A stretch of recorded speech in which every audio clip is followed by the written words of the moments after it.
and welcome to a brand new episode of Melt. I'm Ritvika Gupta. Now, Anand was in Jaipur recently for the WPP Stream 2019. Hey, Anand. Hello. Anand, a couple of weeks back when we spoke to CVL Srinivas, you did mention that you'll get us a sort of a flavor of what WPP Stream was all about. So, how was the experience and how was it different from the other years? I've been to every edition of Stream at Jaipur. That's 6 years and all. And I have to abide by the Chatham House rules. What happens at Stream stays at Stream. However, the things I'm allowed to mention, people I bumped into and so on and so forth. So obviously the high point was Mark Reed's presence at Stream, which is the first time a WPP CEO has been at Stream. Right. Martin Soler has been there virtually but not in person. And so that was the high point. Sanjeev Mehta from HUL made an extraordinary speech which had the entire audience giving him a standing applause. It was fantastic. And of course, there's no end to the number of people I did meet. Nice. So yes, as much as I understand, you can't share all the conversations that took place at Stream, but tell us, whom did you meet and a little bit about what they said? Well, so the high point was obviously meeting Mark Reed and talking to him. That was off the record. Many chats with Sanjeev Mehta, meeting the representatives from all the tech companies, whether that's Facebook, Twitter, Shopify, the works, and meeting the WPP big brass, all of them in India. Then understanding a little more about measurement. So there was Kantar there, so conversations with them. Unmetric, we had a conversation with them, which our viewers will get to see. So, and then I could go on, but really speaking, it was 2 days where you learn about what is happening in the world of advertising, media and marketing. Right. So today we are speaking to Dave Dugan. So why did you tell our viewers who is he and why is it important to speak to him? Well, Dave is from Facebook and he basically has one client, which is WPP. So he's the interface between Facebook, WPP and all the big buyers from the WPP system on Facebook. So his job is to try and match clients' problems, that is the clients of WPP, vis-a-vis Facebook or vis-a-vis tech, and he tries to educate them on what they should be doing and what they shouldn't be doing. So that's what we talk to him about. All right, so let's find out more how marketers can use Facebook as an advertising platform more effectively. So let's get ready to melt with Dave Dugan. Dave, hello. Anand, how are you? I'm good and good to talk to you. So one of the wonderful things of your job, or one of the terrible things of your job, is you travel across the world constantly. So tell me, when you go to different markets, what are the common questions you get asked? Yes, it's interesting how similar the themes are Right. when that question comes up. I would say the first is we really look at consumer behavior, because what consumers are doing, that leads to what marketers should be doing. So the biggest consumer shift we've seen in our business in the last year or so has been the growth of stories. Right. So starting with Instagram, originally we had a feed-based product. You would scroll through, you would look at pictures, you would post. Many people, however, would only post if they felt like they had a photograph or a story that was just perfect or just right. And if it wasn't just right, you would think, well, maybe I won't get likes or people won't enjoy this. When we launched the Stories product, the idea was you put an image up or a video on Stories. It's only there for 24 hours. People can't comment in a way that others would see. And what that did was that reduced the stress or the pressure about every photo having to be absolutely perfect. Right. And what we saw with that was the consumer adoption totally took off. So it's our fastest growth product in terms of consumer adoption. Right. The implication for marketers is where people's eyeballs go, Right. that's where the opportunity is for advertisers. Right. So the first piece of advice that we give to marketers is look at Stories as a place that you can get your message out to your target consumer. And that's been very effective for marketers to use to reach their target audience. Right.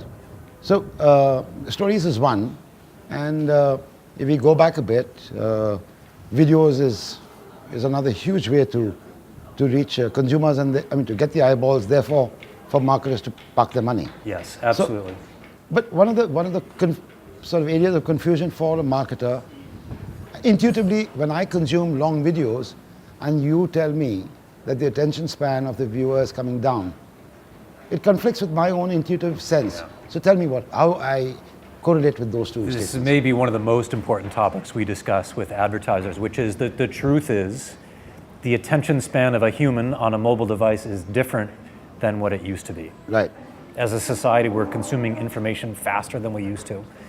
And the fact is that people do scroll through their mobile device more quickly, especially in certain segments. So the younger that you get, the quicker that you consume information on a device. So we've done a lot of research to look at, is that good, is that bad, what are the implications for marketers? And here's what we found.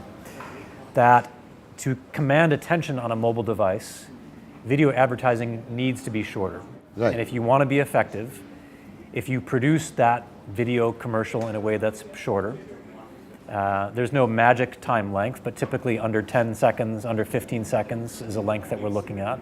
So that's piece one. Right.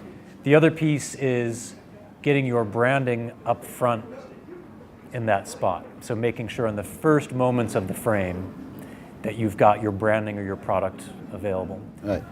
And what we see is, we looked at research. So we did a study with Nielsen, and Nielsen looked at the recall of what a consumer remembers when they see one of these short videos. Because I think the marketer's question is, if someone only sees an ad for 3 seconds or 10 seconds, is that long enough to connect in their mind? When we look at recall, this Nielsen study showed that 47% of recall happens in the first 3 seconds. Right. And 74% happens in the first 10 seconds. So the takeaway from that is, if you execute your video correctly on mobile, you can drive recall and other behaviors in short execution, but you can't just take your 30-second television spot and hope that that's going to work on mobile. So you need to recut and reproduce to be appropriate. Sure. Basically, you're saying don't repurpose a TV spot. Correct. You're not really saying 6 seconds and 10 seconds. That's not what you're saying. You're saying don't repurpose a spot, that is one. Two is remember that the first few seconds matter. That's right. Is that how I decode That's it? right. And I would say a couple other points. One is use the full frame of the device. So there's no price difference if you have a vertically produced video that takes up your entire screen on your phone versus something that's shorter and a wider rectangle. So make use of that full screen. There's no extra price. Right. It drives better engagement. It just looks better on your device. Sure. So that's another piece.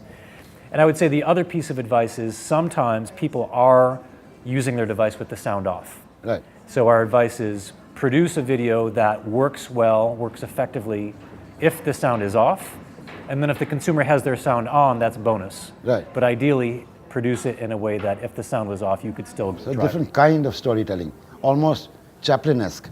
That's right, using visuals, using Right. text overlays, using animation in a way that if you saw it just in a The quick story glimpse, still gets told. it still connects. Yeah, okay. Now, a lot of your focus in your job, but not Facebook's job, is the big brand. I mean, in your case, it's WPP.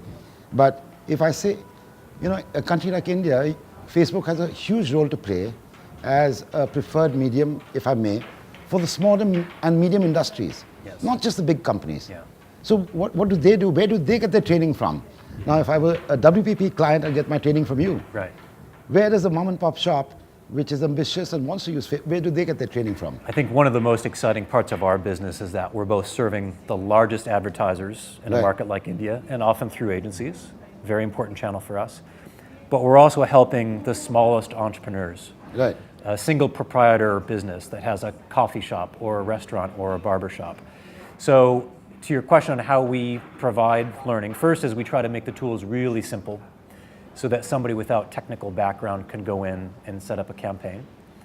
The second piece is we create online training so somebody can go in and on their own take a learning course, look at how to do marketing on Instagram or on Facebook, and hopefully that's done in a way that someone with no technical or even advertising background can learn how to do ads. And your point about small businesses is really important for us because what we've seen is that when small businesses are looking for a way to drive growth, Facebook and our family of apps and services, Facebook Messenger, Instagram, is a really natural place for them to go. So we just recently did a study where we interviewed a bunch of these small businesses. And 50% of the small businesses we interviewed said that when they use Facebook for marketing, it helps grow their business, and they actually hire more people. Right. inside their business. So we're really proud of that, the fact that not only are we helping businesses grow, but that it's a driver of employment for small businesses. So I think the societal benefit of helping people earn a living, that's something that we take a lot of pride Fantastic in. bonus. On this topic of helping society, let's talk about the other side of it. And conversation really loud in India right now is in the area of, context of the ads or fake news popping up, Yes. and so on and so forth, where, the big social media companies are under the scanner in India certainly right now, leading up to the elections.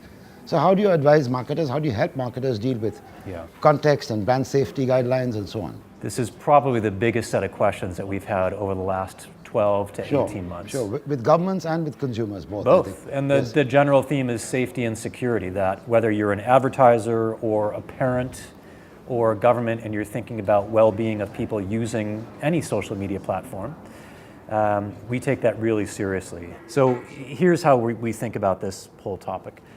First of all, we've invested so much into this area, both financially and with resources. So we now have 30,000 people at Facebook that are involved in some way in safety and security, reviewing content, taking inappropriate content down. So 30,000 people, which is a huge number. We've disclosed publicly that there's so much investment happening in this area that it's probably had an impact on our profitability, and that's an investment we are very willing to make because it's so important, both for us and for our customers. This is across data privacy, it's across elections integrity. We use AI in a really powerful way to speed up the process of how we take down content, and in many categories across things like spam or nudity. In many cases, we're catching 95 to 99% of this content before it even gets posted. Right. So it's a really before interesting... it gets published. Before it gets published on the platform. Before anyone could even see it. In many cases, that AI is catching it. So for instance, spam, we're catching nearly 100% of that content. Nudity, 96% gets caught. Obviously, we want that to be as effective as possible. But I think the important point is AI has come along in such a strong way in the last few years. What we're able to use AI for is way more powerful than it was just 3 or 4 years ago. So this is a really important area of focus for us and will continue to be through 2019 and beyond. Okay, so building on what we're talking about, the large agencies. Now they've all got used, they've had 10-year relationships with you, or some even more. So where do you see this develop in the next 5 years? The sort of interplay between you and the agency so that the client benefits is becoming bigger and bigger. Right. So how do you see this integration between a Facebook and a large media agency, therefore benefiting the client? How will that get seamless? Because now a client has got to meet you, then he's got to meet the agency and so on. How will that blur? We're at our best when those three parties are communicating together. It's like a three-legged stool. If you take one of those legs away, it topples over. Right. So the Facebook team with the agency and with the advertiser communicating together. We are not master storytellers. That's the role of the creative agency. Right. The media agency is going to have expertise about the right channel mix across the whole range of channels that are available. What Facebook can bring to agencies and advertisers is insights on mobile, insights about best practices across Instagram, across Facebook. So the agency channel for us is hugely important, and we've invested in both resources, training material. So we now have built out training courses, both online and in person, that creative and media agencies can take advantage of. Our goal with agencies is to make sure that they're as expert on our platform as our own staff is. And obviously that helps our business, but it helps their business grow the more expert that they can be. I think there's another theme about how creative and media work together for advertisers. And obviously this has been a theme for probably decades about how the two sides come together. In some markets like Brazil, we have the luxury where creative and media are co-located inside a single agency. In pretty much every other market, we have to contend with the fact that the two agencies are separate. But what is your ideal setup? Yeah. Ideally, you wanted the co-location. Ideally, the co-location. So just explain to me how the Brazil model works. Yeah. So there's actually regulation in Brazil that there cannot be standalone media buying agencies. Right. They have to be co-located in a general service agency that has creative and media together. Right. Even in that situation, you have to make sure that the teams and the functions are communicating and collaborating. Here's why it's important for us. Back to the point about if you take your 30-second television spot and try to run it on Facebook, we know that's not going to be It's the not best gonna work, ROI that you can get. So when those two teams are collaborating, when the media agency says, hey, Facebook is going to be part of our plan, so make sure you've got the right creative assets. So he walks across to you And they have that conversation. fantastic. And on the other side, when the creative team is first writing a brief, at that moment of strategy, we know that mobile is a part of how humans communicate today. So we want to make sure that there are insights from mobile baked into that strategy brief right from the beginning.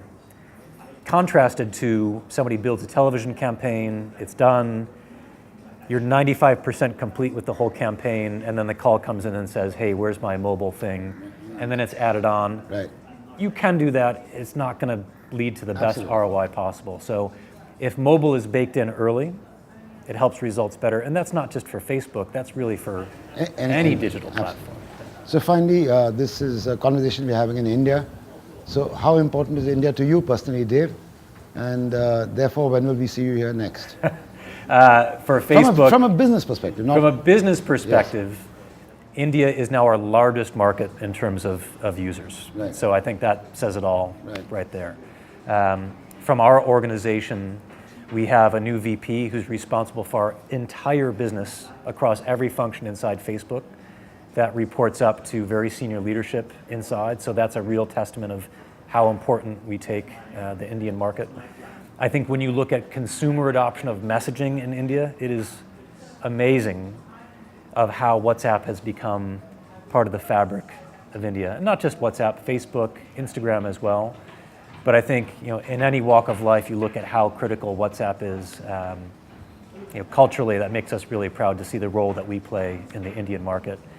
And I think that is reflected in the number of people that we've hired that call on advertisers, that call on agencies. So a hugely important market for us. And I think for any of the big holding companies, for any global advertiser, seeing what happens in India, understanding the cultural trends here, it's good business for them because it's such a huge part of their global audience. What about you, Dave Dugan? When are you back here?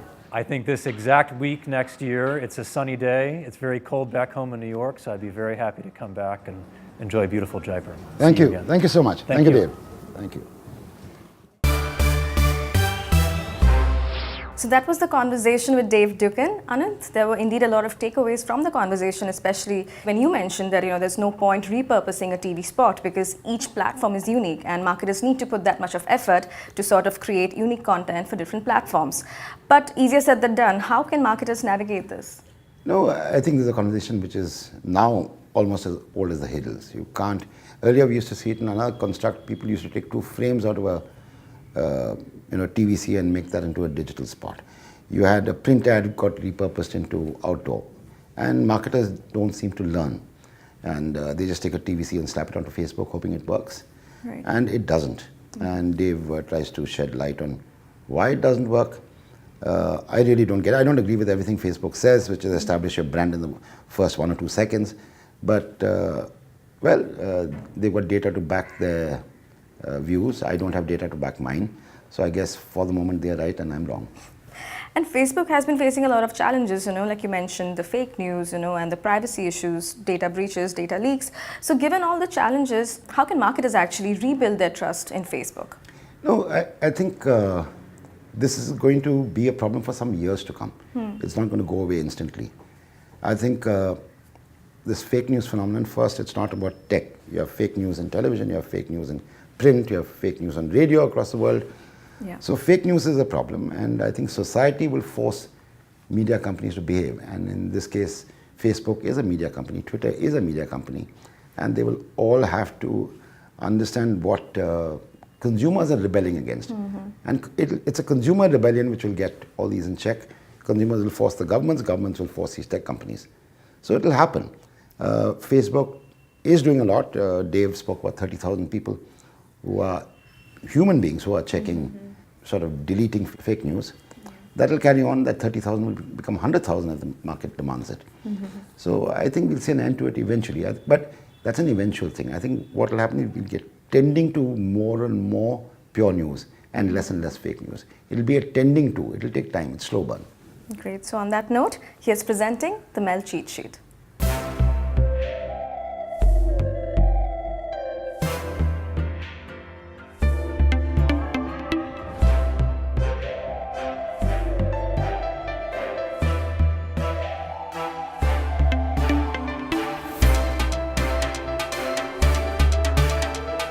And that's a wrap on this edition of Melt. You can also watch all our content on our social media platforms. I'll see you next week, same time, same place. Goodbye.